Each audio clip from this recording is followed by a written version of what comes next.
पहलगाम हमले का सच समझते समझते हमको देर हो गई। अब समझ में आ रहा है कि सारी कड़ियाँ कैसे एक दूसरे से जुड़ रही है।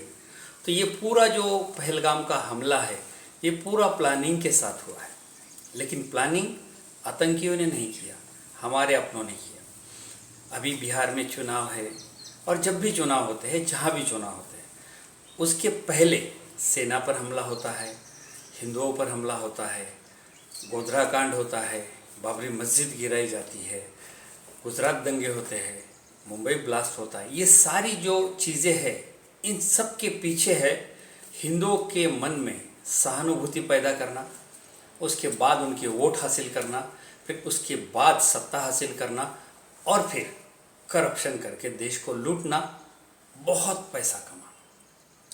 इसके अलावा इन सारी घटनाओं का कोई अर्थ नहीं है, अलग अर्थ नहीं है, बस ये एक ही है और इसीलिए सब किया जाता है। अभी ये जो पहलगाम हमला हुआ है वो सब प्लानिंग के तहत हुआ है। उसमें सब मतलब ऑपरेशन थी सिंदूर नाम देना, फिर उसके बाद किस तरह से वोट मांगना, ये सारा तय था। वो लोग 400-250 किलोमीटर अंदर घुसे सीमा से, 4 लोग, उनके पास राइफल थी, किसी हमारी कोई जो मिलिट्री है उनको कहीं कोई दिखाई नहीं दिया। वो आए, आधा घंटा उन्होंने लोगों को धर्म पूछ कर आराम से मारा और वो निकल भी गए। उसके बाद हमारे जो रक्षा मंत्री है उन्होंने कहा कि हमने पाकिस्तान को बता दिया था कि भाई हम हमला कर रहे हैं, लेकिन हम आप पर नहीं कर रहे, हम आतंकवादियों के अड्डों पर कर रहे, तो आपके मिलिट्री को कहे चुप रहे। मतलब उनको सब सावध कर दिया। अब वहाँ के आतंकी जो है पाकिस्तान के, वो इतने सरकार से दूर नहीं है, सरकार के बहुत करीब है वो लोग। तो सरकार उनको भी तो आगाह कर देगी कि भाई सावधान, और अंदर चले जाओ, यहाँ वहाँ शिफ्ट हो जाओ, जो भी है। तो क्या मतलब है इन सब चीज़ों का?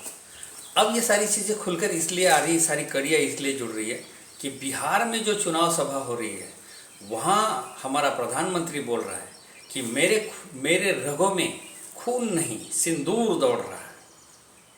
ये सारा प्लानिंग है, कब क्या बोलना है, कौन सा ऑपरेशन को नाम देना है। उसके बाद अभी घर घर में सिंदूर की डिबिया भेजी जा रही है औरतों को। अरे ये कि सत्ता पाने का कितना घिनौना काम है जो कर रहे हो आप।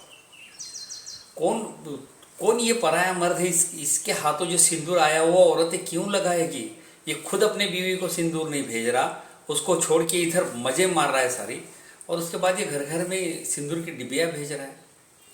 तो ये सारी कड़ियाँ जो है ना, ये ऑपरेशन सिंदूर नाम देना, ये मोदी के रगों में सिंदूर बहना, लोगों के घर में डिबिया भेजना, आतंकियों ने जो पूछा कि आप हिंदू हो और फिर उसके बाद मारना, ये सब जो है लोगों के दिमाग में सहानुभूति पैदा करने का, जोश पैदा करने का, उनका खून गर्म करने का, उनके वोट पाने का, सत्ता पाने का एक फॉर्मेट है। और ये इसी तरह से बहुत दिनों से चलते आ रहा है। ऐसा करो वोट कन्वर्ट हो जाते हैं।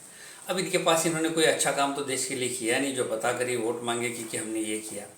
हर बार झूठ बोलना है, हर बार नया झूठ बोलना है, हर बार प्लानिंग से राजनीति करना है।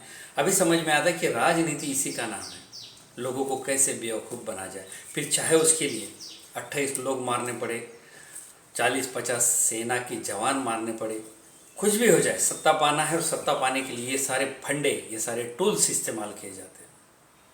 बड़े दुख की बात है जिन सैनिकों ने, जो हमारे क्रांतिकारी थे, उन्होंने अपना खून बहाकर हमें भारत को स्वतंत्र करके दिया, और ये हमारे जो राजनीति में जो लोग हैं वो पैसा कमाने के लिए, सत्ता पाने के लिए यहाँ तक गिर गए। बड़ी शर्म आती है, बड़ी घिनौनी हरकतें चल रही है। यहाँ पे कोई अभी लोकतंत्र नहीं बचा है, पूरा भारत हाथ से निकल चुका है। अब ये लोग सत्ता में है तो ये लोग जो इनके अंडर काम करते, जैसे पुलिस हो, सीबीआई हो, ईडी हो, मिलिट्री हो, हर एक का गलत इस्तेमाल कर रही है। इनकी ताकत को ये भ्रष्टाचार के लिए यूज़ कर रही है। तो ये सारी चीज़ें जो है ये साफ हो चुकी है।